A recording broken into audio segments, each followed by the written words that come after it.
साम्राज्य सामान्यांचा असामान्य आवाज।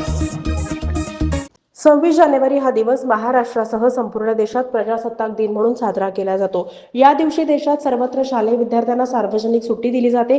सकाळी शाळेत झेंडावंदन झाल्यानंतर विद्यार्थ्यांना सुट्टी दिली जाते। मात्र इथून पुढे शालेय विद्यार्थ्यांना ही सुट्टी मिळणार नाहीये। महाराष्ट्र सरकारने प्रजासत्ताक दिनाची सुट्टी रद्द करण्याचा निर्णय घेतला। विद्यार्थ्यांना सुट्टीऐवजी शाळा प्रशासनानं शाळेत देशभक्तीपर कार्यक्रमांचं आयोजन करावं आणि विद्यार्थ्यांमध्ये राष्ट्रप्रेमाची भावना निर्माण करावी, असे निर्देश शालेय विभागाने दिले आहेत।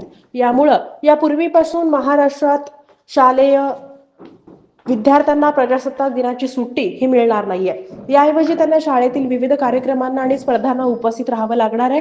शालेय शिक्षण विभागाने एक परिपत्रक जारी केलंय आणि खासगी शाळांना प्रजासत्ताक दिनी याचबरोबर सरकारी शाळांना दिवसभर देशभक्तीपर थीमसह विविध स्पर्धा आणि कार्यक्रमांचं आयोजन करण्याचे निर्देश दिलेत। 26 जानेवारीच्या दिवशी आपल्या विद्यार्थ्यांमध्ये राष्ट्राचा इतिहास, आपली संस्कृती आणि देशाचं भविष्य याबद्दल राष्ट्रीय अभिमानाची भावना निर्माण केली पाहिजे आणि त्यामुळेच 26 जानेवारी 2025 पासून प्रजासत्ताक दिन सर्व माध्यमांच्या, सर्व सरकारी आणि खासगी शाळांमध्ये आता कार्यक्रमांसह साजरा केला जाणार आहे। या दिवशी कोणते कार्यक्रम घ्यावेत याची यादी सुद्धा दिली आहे। ध्वजारोहणानंतर प्रभात फेरी, वक्तृत्व स्पर्धा, कविता स्पर्धा, नृत्य, चित्रकला, निबंध, क्रीडा स्पर्धा आणि प्रदर्शनाचा समावेश करण्यात आला। हे सगळे कार्यक्रम देशभक्तीपर थीमवरच असावेत असंही म्हटलंय। जिल्हा शिक्षणाधिकारी आणि शिक्षण निरीक्षकांना निर्देशाची अंमलबजावणी करावी आता लागणार आहे।